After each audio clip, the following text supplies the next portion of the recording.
আচ্ছা, কোন এক কীর্তনিয়া ভগবান কৃষ্ণকে বলেছিল অসুর। সে কোথায় পেয়েছিল? না, ঋগ্বেদে। শুধু ঋগ্বেদে নয়, সামবেদে অনেক কথা বলা আছে, জায়গাটা আলাদা।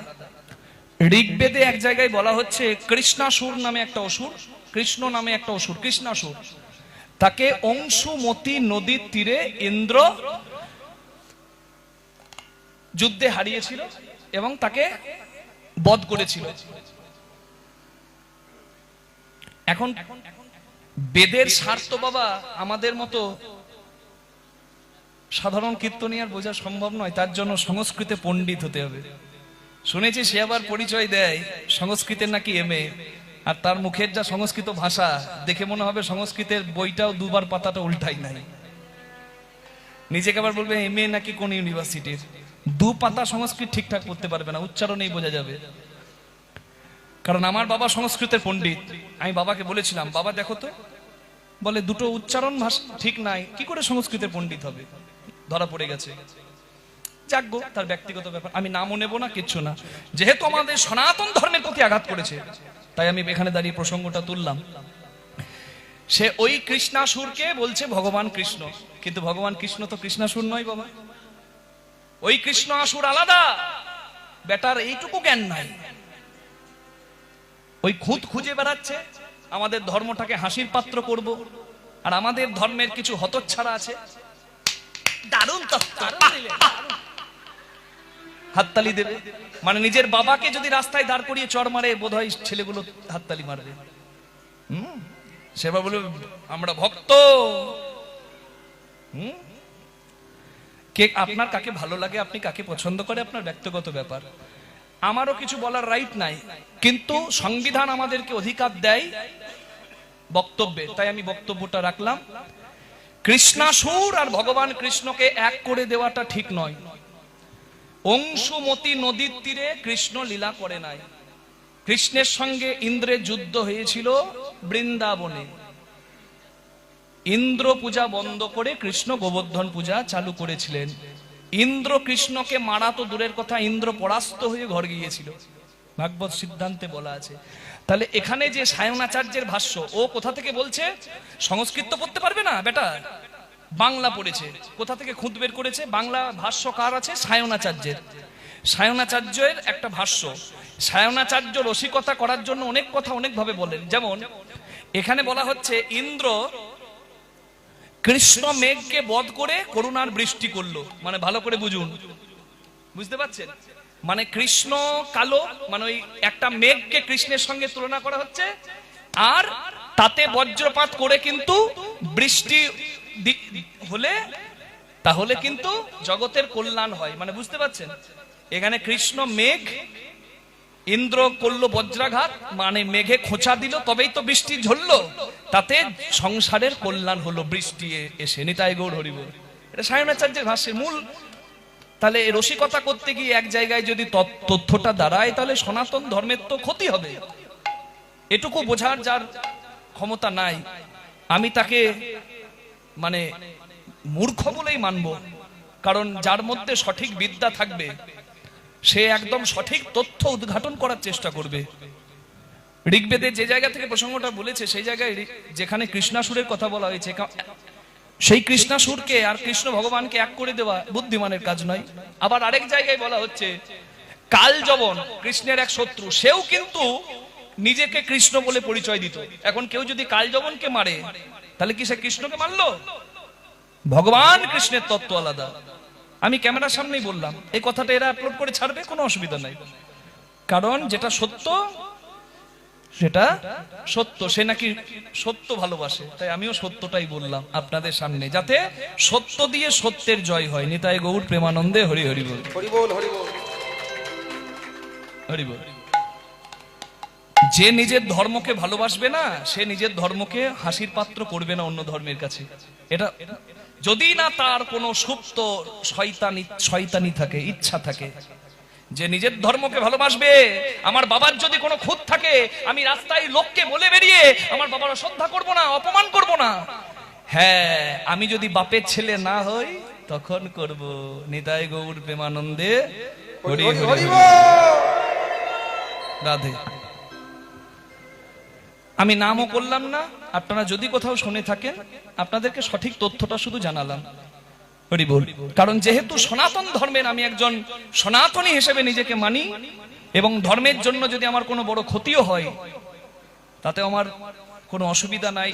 শিবাজি মহারাজ, সম্ভাজি মহারাজ জীবন দিয়ে দিয়েছে, আমরা দুটো যদি লাঠির বাড়িও খাই ধর্মের জন্য, আমার তাতে কোনো আপত্তি নাই, আমি মাথা পেতে দেবো। নিতাই গৌর প্রেমানন্দে হরি হরি বল। ভগবানকে, প্রথম কথা, ভগবানকে না আমার জানার ইচ্ছা হয় নাই, জানার ইচ্ছা হয়েছিল ব্রহ্মাপুত্র ভৃগু মুনির, যেখান থেকে আজকে লীলাটা শুরু। ভগবানকে, ভগবানকে যার মধ্যে আছে ভগ, ভগ যুক্ত বাণ। বাবা মা হলো গুরু, বাবা মা গুরু। শাস্ত্রে যা বলা আছে শাস্ত্র বহির্ভূত কথা আমি বলিও না, আমি বলবোও না। আমি কোথা থেকে বক্তব্য রাখছি রেফারেন্স দেব, কোন শাস্ত্রে থেকে তুলে ধরছি সেই শাস্ত্রের কথাও বলবো। তাই এখানে যারা এসেছেন তারা কোনো আজগুপি গল্প শুনবেন না, যা শাস্ত্র প্রমাণিত তাহাই আমি আপনাদের সামনে উপস্থাপন করব। আমি বলবো না যে তুলসীর মালা পড়ুন, তুলসীর মালা পড়লে সাপে কাটবে না। তুলসীর মালা মানুষ পড়ে কেন? তুলসীর মালা পড়ে কেন মানুষ বলুন? হ্যাঁ, যেমন স্ত্রী শৃঙ্গার করে স্বামীকে প্রসন্ন করার জন্য, সাজে না? স্ত্রী সাজে তো। এখন যদিও একটু উল্টো হয়ে গেছে, স্বামীর কাছে এখানে হলুদ মাখা, আটা মাখা, নুন মাখা, আর যখন বিয়ে বাড়ি যাবে তখন ওরে বাবা লিপস্টিক। না না, ওটাও দরকার আছে, হাসছেন যে, ওটাও দরকার আছে। ওখানে যদি নারী একটু সুসজ্জিত হয়ে না যায় তাহলে লোকে বলবে না কোন বাড়িতে বিয়ে দিয়েছে গো, একটু সাজা গোজাও নাই, ভালো কথা হয় কিন্তু সমাজ না, ওই জন্য নারীকে সাজতেও হয়। তবে পরের জন্য সাজার আগে স্বামীর জন্য সাজটাই হচ্ছে নারীর মুখ্য অবদান। বিষ্ণুপ্রিয়া দেবী চুলে ফুল নিতেন, সেটাও কিন্তু আমার মহাপ্রভুর ভালো লাগবে কিনা সেটা জানার জন্য। হরি বল। মা সতী মালা গাঁথতো শিবের গলায় পরাবার জন্য। কে? তাহলে নারী সুসজ্জিত হয় স্বামীর জন্য, ঠিক তেমনি ভগবান যদি হয় জগৎ স্বামী, তাকে খুশি করার জন্য সাজতে গেলে সাজো বৈষ্ণবীয় সাজে। এই মালা তিলক হচ্ছে বৈষ্ণব সাজের অলংকার। নিতাই গৌর প্রেমানন্দে হরি বল, হরি বল, হরি বল। এগুলো হচ্ছে বৈষ্ণব সাজের অলংকার। এখন মালা তিলক হচ্ছে ভগবত সেবা করার কৃষ্ণ দাস বা কৃষ্ণ দাসীর সাজ। আপনি নাও পড়তে পারেন, এটা আপনার ব্যক্তিগত ব্যাপার, কিন্তু কৃষ্ণ দাসী হয়ে যদি জগৎ স্বামীকে খুশি করতে চান তাহলে স্বামীকে খুশি করতে গেলে যেমন স্বামীর পছন্দের মতো, স্বামী বলছে লাল শাড়িটা পরে তোমায় দেখতে খুব ভালো লাগে, আপনি লাল শাড়িটা পরলেন, স্বামী খুশি হলো। তেমনি শাস্ত্রে প্রমাণ আছে বৈষ্ণবীয় সাজ সাজলে ভগবান খুশি হন। তাহলে মালা আপনি তিলক নেবেন, মালা নেবেন, এগুলো ভগবানকে প্রসন্ন করার জন্য বৈষ্ণবীয় সাজ। তাই আমি যদি এখন বলি তুলসীর মালা পড়ুন আর চন্দ্রবোড়া সাপের মুখের কাছে গিয়ে পাটা বাড়ান, নিয়ে আমাকে কেটে দেখা, চন্দ্রবোড়া আমাকে ছেড়ে দেবে? হ্যাঁ, চন্দ্রবোড়ার কাজ করবে। বিষ জেনে খাও না জেনে খাও, মরণ হবে। আগুনে জেনে হাত দিলে হাত পুড়বে, আর চোখটা বন্ধ করে হাত দিলে পুড়বে না, নাকি? তুলসীর মালা গলায় পরে সাপের মুখে পা দিলে সাপ কামড়াবে না?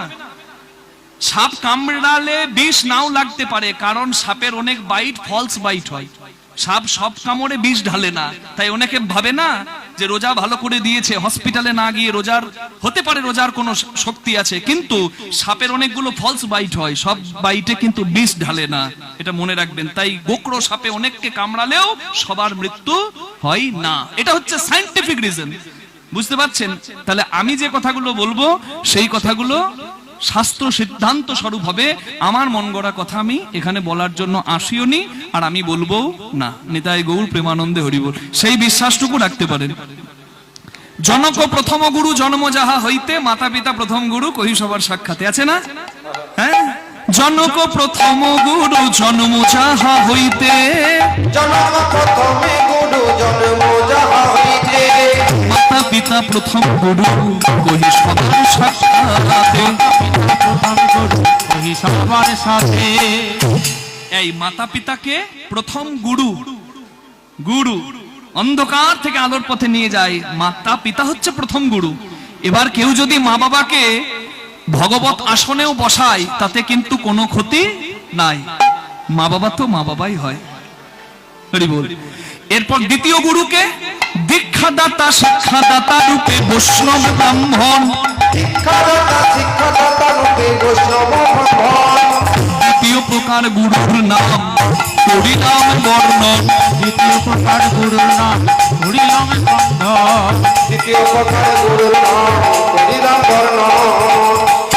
তাহলে দীক্ষা গুরু, শিক্ষা গুরু, কিংবা আপনার গুরুদেব, কিংবা আপনার শিক্ষক, কিংবা আপনার পাড়ার গুরুজন, সবাই গুরু স্থানীয়।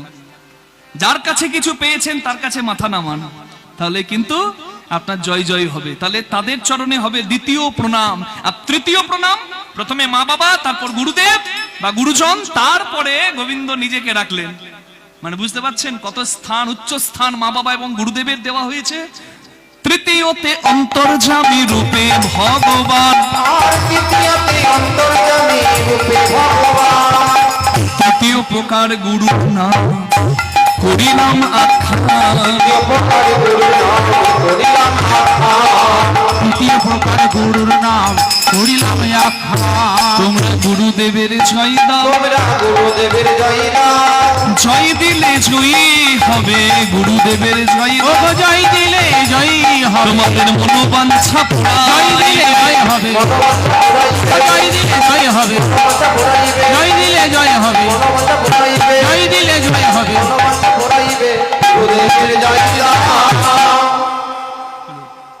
পিতরি প্রতিমাপন্যে প্রিয়ন্তে সর্বদেবতা। পিতা খুশি হলে জগৎ সংসারের দেবতারা খুশি হয়। আর বাবার জন্য স্নান করায় আর সময় এক বালতি জল তুলে দিলাম না, আর আমার জগতের দেবা দিবে মহাদেব, দেবতাদের আদিদেব বৈষ্ণব শ্রেষ্ঠ, তাকে আমি প্রচুর জল ঢালছি। বাবা বলবে যে বাবা, নিজের বাবা, তাকেও একটু জলটা ঢালবি, তবে তো আমি প্রসন্ন হব। হৃদয় গৌর প্রেমানন্দে হরি হরি বল। তাহলে জননী জন্মভূমিষ্য স্বর্গাদপি গরীয়সী, স্বর্গের থেকেও বেশি শান্তির জায়গা যদি থাকে সেটা হচ্ছে মায়ের আঁচল, মায়ের চরণ তল। নিতাই গৌর হরি বল। কি করে পারে সন্তান সেই মা বাবাকে বোঝা মনে করে বৃদ্ধাশ্রমে ঠেলে দিতে? আমি জানি না তারা মানুষ না আদৌ অমানুষ, তারা পশুর অধম। যদি বিন্দুমাত্র মনুষ্যত্ব থাকে হরি বল, তাহলে মা বাবাকে যেন কেউ না কাঁদায়।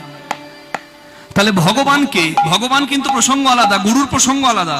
ভগবান কথাটা ভাঙলে হয় ভগ যুক্ত বান, ভগ আর বান, মানে ভগ যার আছে, ভগের অধিপতি যে, যার শক্তি আছে তাকে কি বলি?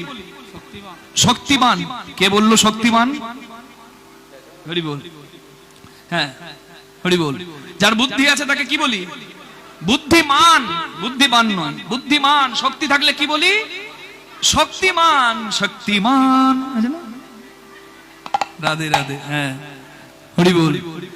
ঠিক তেমনি ভগ যার আছে তাকে ভগবান বলা হবে না, এখানে প্রত্যয় আসছে, এখানে ব্যাকরণের অর্থে ভগবান হবে, ভগের অধিপতি। হরি বল। তাহলে ভগ মানে কি? ঐশ্বর্য সমগ্রস্য বীর্য যশ মাধুর্য শ্রিয় জ্ঞান বৈরাগ্যশ্চৈব সন্ন্যাং ভগ ইতিঙ্গনা। ঐশ্বর্য মাধুর্য শ্রী জ্ঞান যশ বৈরাগ্য যাহাতে আছে পরিপূর্ণ তিনি হচ্ছেন ভগবান। তাহলে এবার ভেঙে বলি, অনেকে বলে বাবা কি যে বলো, আমরা সংস্কৃত হয়তো অতটা ভালো সবাই বুঝবো না, তাই তার জন্য বাংলা অর্থ আছে। হরি বল। এবার বুঝি যে কথাটার মানে কি। ছটা গুণ যার মধ্যে আছে সে হলো ভগবান। ছটা গুণ কি কি? ঐশ্বর্য। যদি ভগবান ধরেন, হরি বলুন কৃষ্ণ বলুন, আমি একজনের নামে বলছি, যে হরি সে কৃষ্ণ ভেদ করলে হবে না। এবার দেখুন কৃষ্ণের মধ্যে ঐশ্বর্য আছে কি নাই, দেখুন একবার কৃষ্ণের মধ্যে আছে কি নাই। আপনারা কৃষ্ণ বলতে ভাববেন যে লীলা করতে বৃন্দাবনে এলো, মথুরায় এলো, আর দ্বারকায় লীলা করে জড়াবেধের বানে বিদ্ধ হয়ে চলে গেল। সেই কৃষ্ণ কৃষ্ণ আপনারা যারা জানেন তারা আরো জানুন, ভগবান গোলকে নিত্য বিরাজ করছেন, গোলকটা তার স্থান। সেখান থেকে ভগবান বৃন্দাবনে, মথুরায়, দ্বারকায় এসে দেখালেন ট্রেলার। ট্রেলার বুঝেন? সিনেমা কেমন হবে তার ট্রেলার মানুষ দেখে, দেখে তো। ছত্রপতি শিবাজী মহারাজের ছেলে ছত্রপতি সম্ভাজি মহারাজ চাবা সিনেমাটা লেগেছে সিনেমা হলে। মুঘলদের শাসন থেকে কিভাবে ভারত মায়ের বীর সন্তান ভারত মাকে বাঁচিয়েছিল সেই চিত্র দেখানো হচ্ছে চলচ্চিত্রে। অনেকে দেখছেন, অনেকে ধর্ম প্রাণ সত্তাটা জাগছে। তাহলে এটাই আমি বলতে চাইছি যে সিনেমা আমরা যখন দেখি তার আগে আমরা একটা 2 মিনিট 3 মিনিটের ছোট্ট দৃশ্য দেখি, যাকে বলে ট্রেলার, ক্লিপস। মানে সিনেমাটা কেমন হবে তার বিশেষ বিশেষ জায়গাগুলো তুলে ধরা আছে, বুঝতে পারছেন? তেমনি গোলকে কি চলছে তার ট্রেলার মানুষ দেখলো বৃন্দাবনে, মথুরায়। নিতাই গৌর হরি হরি। তাহলে কৃষ্ণ স্থায়ী কোথায়? বৃন্দাবনে। এই বৃন্দাবন নয়, গোলক বৃন্দাবনে। প্রবত্ত দেহের সাধন করিলে কোন সে মরণ হবে। বৃন্দাবন মানে কি? উত্তরপ্রদেশের বৃন্দাবন শুধু নয়, বৃন্দাবন মানে আলাদা কিছু হয়। সেটা কি? প্রবত্ত দেহের তত্ত্ব। এটা হচ্ছে তত্ত্ব। প্রবত্ত দেহের সাধন করিলে কোন সে মরণ হবে, কোন রকম যাজন করিলে কোন বৃন্দাবনে যাবে। নব বৃন্দাবনের নবনাম হয়, সকানন্দ হয়। কোন বৃন্দাবনে ঈশ্বর মানুষ মিলিত হইয়া রয়। তাহলে বৃন্দাবন আসল জায়গা, যেখানে ভগবান থাকতে ভালোবাসেন, সেই জায়গাটাকে চিনুন। কোন বৃন্দাবনে বিরজা বিলাসে তরুলতাচারী ভিতে, কোন বৃন্দাবনে কিশোরী কিশোরী শিরূপ মঞ্জরি সাথে, কোন বৃন্দাবনে রস উপজয় সুধার জনম হয়, কোন বৃন্দাবনে বিকশিত পদ্ম ভ্রমর বসেছে তাই। এ যে গোপনের ধন্যা হইবে কথন বেরসিক জনের সনে, উপাসনা ভেদ হয়েছে যার সেই সে মরণ জানে। চণ্ডীদাস কয় না জানি তত্ত্ব কেমনে হইবে পার, উচ্চ কুলে মানুষ হয়ে লয়েছ জনম, তবু কেন নিচু ব্যবহার। তাহলে বৃন্দাবন শুধু ভগবানের একটা লীলাভূমি নয়, এখানে বৃন্দাবন অর্থে আলাদা কিছু হয়। তাহলে ভগবানের ঐশ্বর্য আছে, ভগবান দ্বারকার রাজা, তার ঐশ্বর্য আছে। ভগবানের মাধুর্য মণ্ডিত প্রেম, রাধাকৃষ্ণের প্রেম আমরা সবাই জানি, তাহলে মাধুর্য আছে।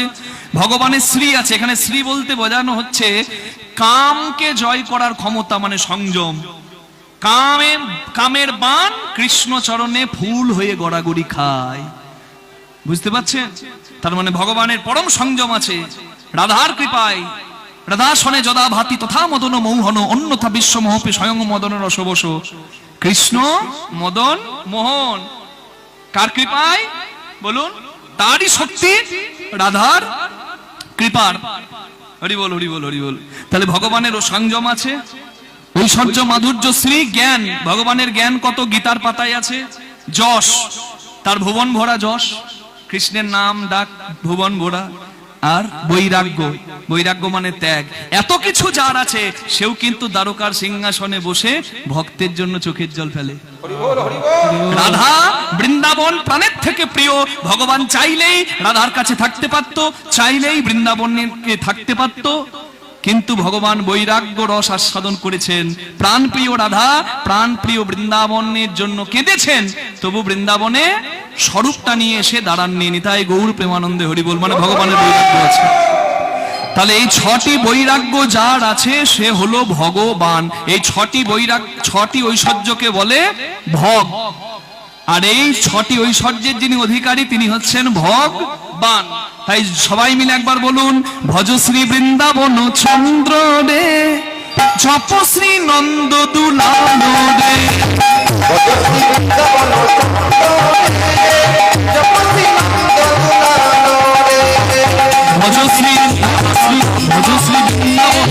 চন্দ্র রে দুলালা, ভজ শ্রী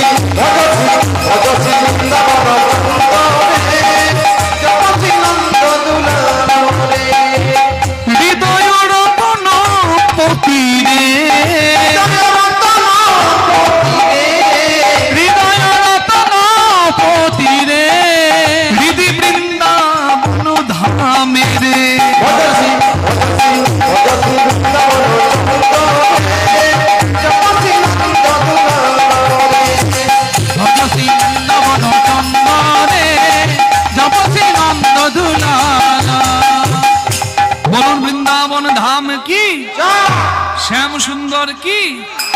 রাধা রানী কি, মহাদেব কি। তাহলে বোঝা গেল ভগবানকে, ছটি ঐশ্বর্য যার আছে সে হচ্ছে ভগবান। তাহলে এই ভগবানকে জানার স্বাদ হয়েছিল কার? ব্রহ্মা পুত্র ভৃগুমুনি, ভৃগুমুনি। তাই ভৃগুমুনি ব্রহ্মার কাছে গেলেন। ব্রহ্মা বিষ্ণু মহেশ্বরের মধ্যে ভগবানকে, খুব জায়গাটা মন দিয়ে শুনবেন, ব্রহ্মা বিষ্ণু মহেশ্বরের মধ্যে ভগবানকে ভৃগুমুনি জানার ইচ্ছা হলো। ভৃগুমুনি চললেন ব্রহ্মলোকে, পিতা ব্রহ্মের কাছে, পিতা ব্রহ্মার কাছে। প্রত্যেক ছেলে চাই শ্রেষ্ঠ চেয়ারটা, শ্রেষ্ঠ আসনটা যেন তার বাবা পায়। আপনি চান না গ্রামের সব থেকে বড় আসনটা যেন আমার বাবা পায়? ছেলে তো এটাই চাইবে। ব্রহ্মাপুত্র ভৃগুমুনি চেয়েছিলেন, যেহেতু আমি ব্রহ্মাপুত্র, আমার বাবাই যেন ভগবান হয়। কিন্তু যখন বাবার কাণ্ড কারখানা দেখলো সন্তান, তখন বুঝতে পারলো যে নিজে কামে বশীভূত হয়ে নিজ কন্যা সন্ধ্যার রূপেও মুগ্ধ হয়ে যায়, যার মধ্যে সংযমের অভাব, সে কি করে ভগবান হয়? তাহলে ব্রহ্মা ভগবান নয়, সৃষ্টিকর্তা হতে পারে কিন্তু ভগবান নয়। তাহলে ভগবান কে? মনে চিন্তা এলো, বৈষ্ণব শ্রেষ্ঠ দেবাদিদেব মহাদেব, বৈষ্ণবানাং যথা শম্ভু, ভাগবতে বলা আছে, যার মধ্যে বৈষ্ণবতা সব থেকে বেশি, বৈষ্ণব শ্রেষ্ঠ। হরি হরের ভক্ত, হর হরির ভক্ত, সেই শিব তাহলে ভগবান।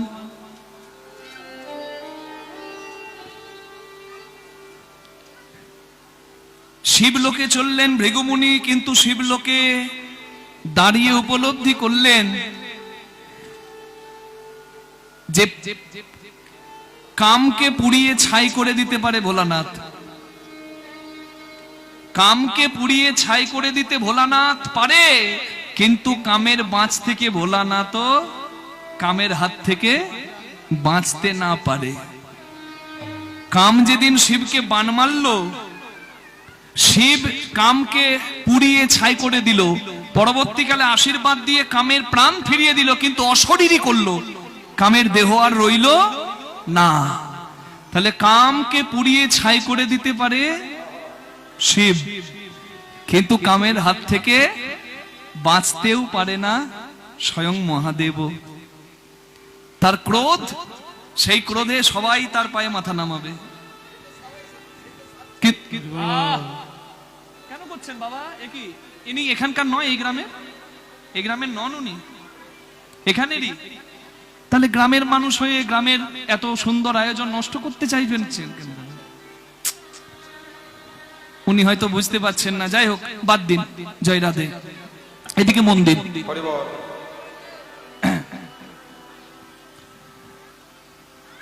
তাহলে ব্রহ্মা নয়, ভৃগুমুনি মনে মনে চিন্তা করলেন, জগতে শিবকে ভগবান অনেকে মানতে পারে, আমি মানব না, কারণ 6টি ভোগ পূর্ণ থাকবে তবে আমার কাছে সে ভগবান। যেহেতু কামের বানে জরাজীর্ণ হয়েছে, উন্মাদন বানে শিব উন্মাদন হয়ে গেছে, তাই আমার কাছে শিব ভগবান নয়, বৈষ্ণব শ্রেষ্ঠ, তত্ত্ব সম্রাট। ভৃগুমুনি বড় দুঃখ পেলেন, ব্রহ্মা নয়, শিব নয়, তাহলে বাকি রইল কে? শ্রী বিষ্ণু নারায়ণ ভগবান শ্রী হরি। আছেন কোথায় ভগবান? ক্ষীরোদ সাগরে, অনন্ত নাগ শয্যায়। ভৃগুমুনি এসে দাঁড়ালেন আর বললেন, প্রভু আমি এসেছি। ভৃগুমুনি এসেছে জেনে ভগবান ঘুমের ভান করে পড়েই রইলেন। ভৃগুমুনি মনে মনে ভাবলেন, সবাই ভগবান সেজে বসে আছে আর অহংকারের আসন থেকে নামতেও পারেনি। হ্যাঁ, আমি ব্রাহ্মণ, আমি মুনি, আমি এসে দরজায় দাঁড়িয়েছি, জগতে যার ইচ্ছা বিনা গাছের পাতা নড়ে না, শিশুর জন্ম হয় না, কারোর মৃত্যু হয় না, সে তো সবই জানে যে তার দরজায় আমি এসেছি, তবু অহংকারে মত্ত হয়ে শুয়ে আছে। আমার ডাকে একবার এসে দাঁড়ালো না, আমি বের করছি ভগবান সাজা। ভেতর ঘরে ঢুকে ঘুমন্ত ভগবানের বুকে লাথি মারলেন ভৃগুমুনি। বল হরি বল। ভগবানের বুকে পদাঘাত করলেন ভৃগুমুনি। সঙ্গে সঙ্গে ঘুম থেকে উঠে ভগবান ভৃগুমুনির দিকে হাত জোড় করে বললেন, মুনিবর, আমার প্রণাম গ্রহণ করুন। আপনি এখানে এসেছেন সেটাও আমার জানা, আপনাকে দেখে আমি না দেখার ভান করে পড়ে রইলাম সেটাও আমার ইচ্ছা। আর আমার অহংকার ভাঙার জন্য আপনি যুগল চরণ দিয়ে আমার এই বুকে লাথি মারলেন, আঘাত করলেন, এটাও আমারই ইচ্ছা। আকাশ থেকে বলল ভৃগুমুনি, হাত জোর করে দাঁড়িয়েছে, প্রভু এ তুমি কি করালে? আমি এখানে এসেছি জেনেও তুমি সাড়া দিলে না। তুমি সবই জানতে, তবু আমাকে এই অপরাধটা করালে। মানে তুমি কি চাইছো আমি নরকে গিয়ে নরকবাসী হই? জেনে বুঝে তোমার বুকে আমাকে চরম দিয়ে আঘাত করালে, তুমি কি চাইছো আমি নরকবাসী হই? আমার নরকেও ঠাঁই হবে না, তুমি একই করালে ঠাকুর। ভগবান ভৃগুমুনির হাতটি ধরে বললেন, ভৃগু, এই জগৎ সংসারে আমার ভক্তরা অহংকারী হয়ে যায়। যারা হরিনাম করে বা হরিভক্ত হয়ে বৈষ্ণবীয় আচরণ করে, তারা আবার অহংকারী হয়ে সাধারণ গৃহী মানুষকে ঘৃণা করে। যে তুই একাদশীর দিন অন্ন গ্রহণ করিস, তুই নরকের কীট। যারা আমার ভক্ত হবে তারা ধর্ম আচরণ করবে, আমাকে ভালোবাসবে, কিন্তু তারা যেন অহংকারী কোনোদিন না হয়। তাই আমি তোমার এই চরণের আঘাত আমার বুকে নিলাম। প্রভু, তোমার ভক্তরা অহংকারী হবে না, তার জন্য আমাকে দিয়ে অপরাধ করালে কেন? কেন করালাম জানো? তোমার এই যুগল চরণের চিহ্ন আজ থেকে আমি বুকে নিলাম।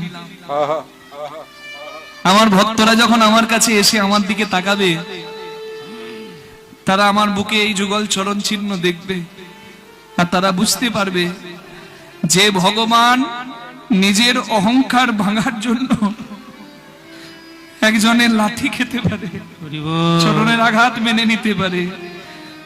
জগতে কোনো ভক্তের অহংকার সে ভগবান রাখবে না। তাই ভক্ত হয়ে কেউ যেন কোনোদিন অহংকার করবে না। নিতাই গৌর হরি বল। ভৃগুমুনি চিন্তা করলেন, আমাকে দিয়ে নিজের স্বার্থ চরিতার্থ তো প্রভু করালেন। প্রভু, মদন এসে তোমার চরণে পুষ্পবৃষ্টি করে, কৃষ্ণ রূপে লীলাধারী তুমি, যার চরণে যায় স্বয়ং মদন গড়াগড়ি। তোমার মধ্যে সংযম, 6টি ঐশ্বর্য পরিপূর্ণ, আর তুমি এতদিন একজনের চরণ বুকে চিহ্ন করে নিলে। ভগবান বললেন, ভৃগুমুনি, আমার ভক্তরা বলে আমার বুকটা নাকি পাথর। যে আমার নাম করে আমি তাকে কাঁদাই, যে জন হরি নাম করে না, দিনান্তে একবার কৃষ্ণ গোবিন্দ বলে না, তারা দিব্যি কলার তুলে ঘুরে বেড়ায়। আর আমার ভক্ত যারা কর্মের মাঝেও হরি স্মরণ করে থাকে, তাদেরকে নাকি আমি জ্বালাই রাখি। সবাই তো বলে আমার বুকটা নাকি পাথর। আমার বুক যদি পাথর হয়, আমার পাথর বুকে আঘাত দিয়ে তোমার ওই কোমল চরণে ব্যথা লাগেনি তো? চরণ জল দিয়ে, নয়ন জল দিয়ে ভগবান ভৃগুমুনির চরণ সেবা করে দিলেন। ভৃগুমুনি অঝোর ধারায় কাঁদছেন, প্রভু, তুমি আমাকে দিয়ে যে অপরাধ করালে, সেই অপরাধ থেকে আমি মুক্ত হব কিভাবে? মুনি ঋষিদের কাছে বিধান চাইলেন ভৃগুমুনি। সবাই বললেন, তুমি যজ্ঞ করো। ভগবানের বুকে পদাঘাত করেছো তুমি, এ পাপের খণ্ডন করতে তুমি করো যজ্ঞ। তাই ভৃগুমুনি যজ্ঞ করলেন, এবং সেই যজ্ঞে ত্রিভুবনের সমস্ত ভক্তবৃন্দকে ভৃগুমুনি আহ্বান জানালেন। কেউ বাদ থাকলো না, ব্রহ্মা বিষ্ণু মহেশ্বর থেকে শুরু করে সবাই আসছে। আহা একদিন ভৃগুমুনি যজ্ঞ আরম্ভিলা, একদিন ভৃগুমুনি যজ্ঞ আরম্ভিলা।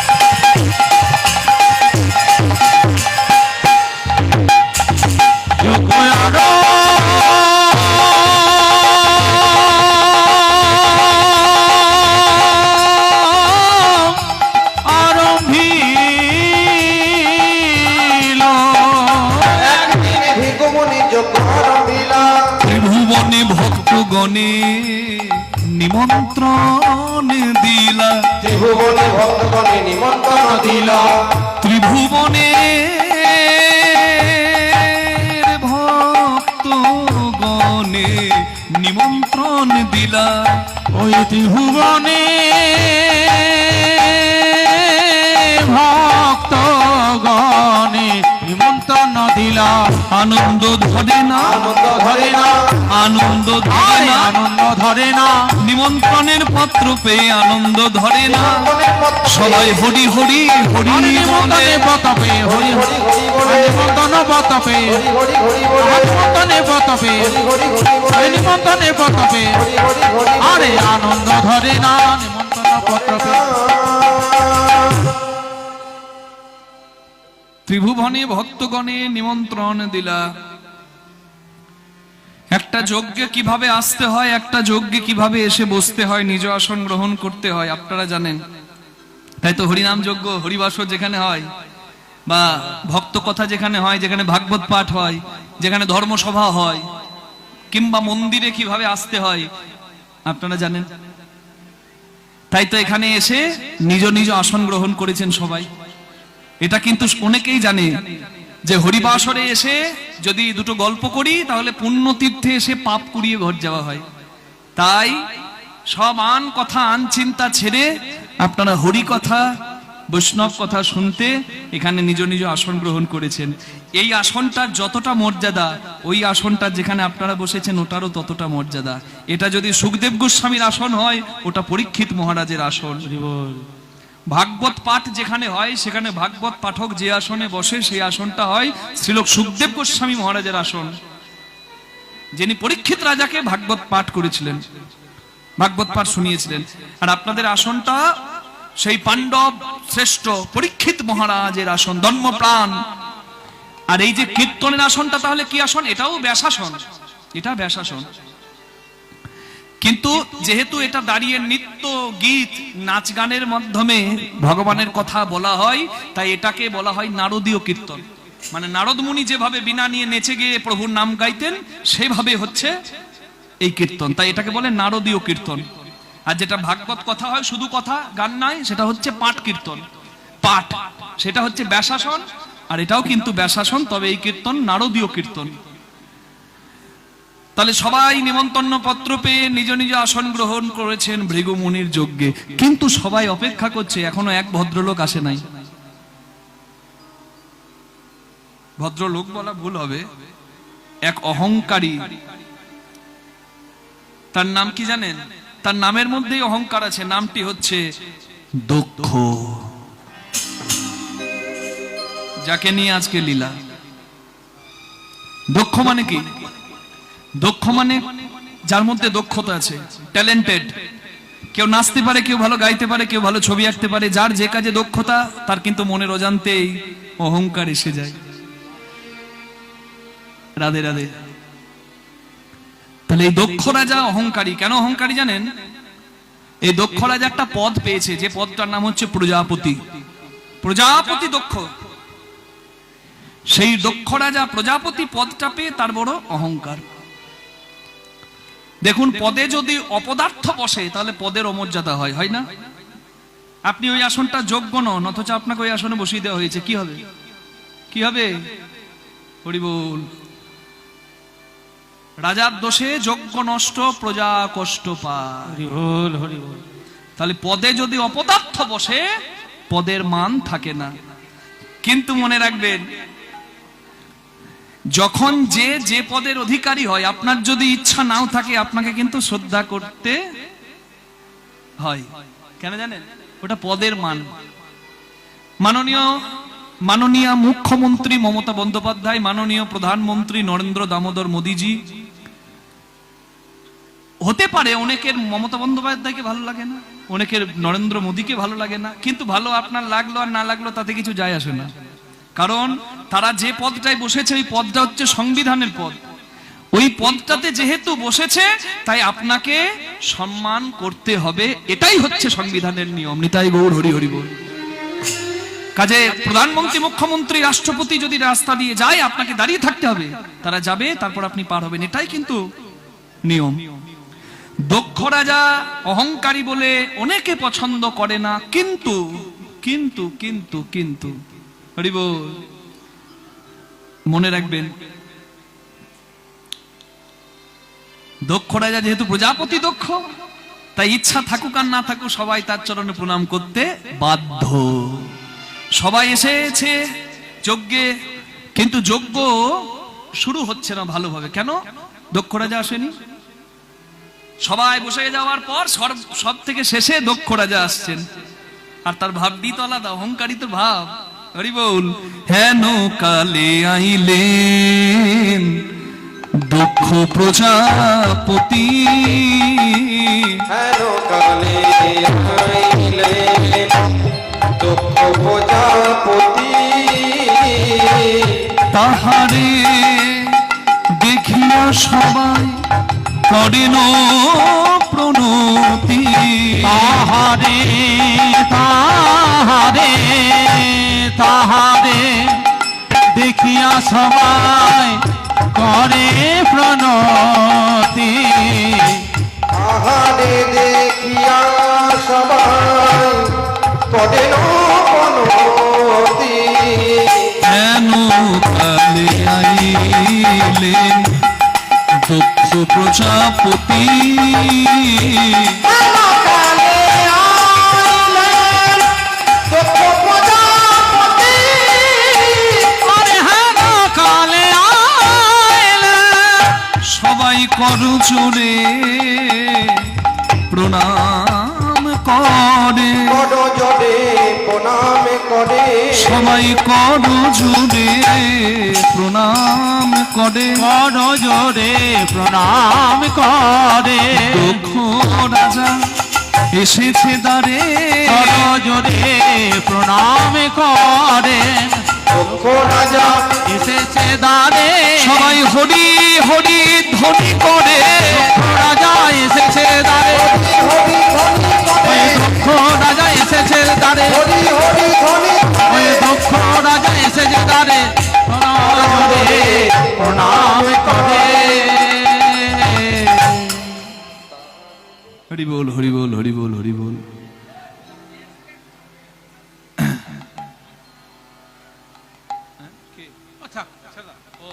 জয় রাধে বাবা। কিটা? ও অর্গানটা বাইরে, আউটে অর্গানের সাউন্ডটা একটু কমিয়ে দিন, যদি বেশি লাগছে অল্প একটু কমিয়ে দিন। হ্যাঁ, এই সাউন্ডটা ঠিক শোনাচ্ছে তো বাইরে বাইরে? হ্যাঁ ঠিক আছে। জয় রাধে। তাহলে অহংকারী মানুষকে দেখলে আপনারা চিনতে পারবেন। হরিবাসরেও দেখবেন ছেঁড়া চটে অহংকারী মানুষ বসবে না, জায়গা থাকতেও বসবে না। মানে দু একজন আমাদের ওইদিকে দেখা যায়, আপনাদের এদিকে নাই। দু একজন গিয়ে দাঁড়িয়ে থাকে এমনি করে,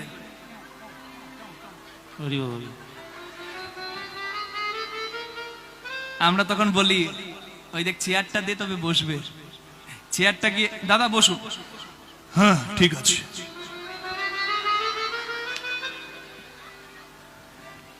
আরে পরে হবে নাম, হরিবাসরে কিছু পাবে, একবার তো আগে নাম পরে নাম, আগে নামে পড়ে না, আগে নাম পরে নাম, আগে নামে পড়ে নাম করবি পরে হরির নাম, আগে নাম পরে নাম। ওরে হরির নামে আগে নামে পড়ে না।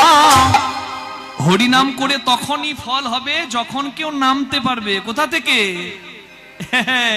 এই ছেঁড়া চটে আপনারা নেমে আছেন, আপনারা ভাববেন যে নেমে তো বসেই আছি বাবা, না ওই নামা নয়, নিজের অহংকারের আসন থেকে আগে নাম পড়ে না, অহংকারের আসন থেকে আগে নামে পড়ে নাম অহংকারের আসন থেকে আগে নামে পড়ে না। সাধু গুরুর চরণ তলে আগে নাম পড়ে না। সাধু গুরুর চরণ তলে আগে নামে পড়ে নাম আমি বলছি নাম, যেখানে নামলে কিছু পাওয়া যায় সেখানে তুই ভাই রে ভাই আগে একবার নাম, একবার নেমে জানা। যদি চাও কিছু হও নিচু, উন্নত উজ্জ্বল শিখরে যদি চাও উঠিবারে, আগে করো মূল আলিঙ্গন। গাছের গোড়া না ধরলে গাছে চাপা যায় না, ভিত শক্ত না করলে চারতলা দালান হয় না, গুরুচরণে মাথা না নামালে কৃপা সম্পদ পাওয়া যায় না। তাই ছোট হও বড় হবে, মহাপ্রভুরও কথা তৃণাদপি শুনিছেন, ছোট হও বড় হবে, তরৈব সহিষ্ণুনা, ধৈর্য আনো মহান হবে, অমানিনা মান দেন, ভালোবাসা দাও ভালোবাসা পাবে, কীর্তনীয় সদা হরি। আলাদা করে যদি সময় না পাও প্রভুর জন্য, কর্মের মাঝেও প্রভুকে স্মরণ করো, কর্মটাই ধর্ম হবে। বল হরি বল।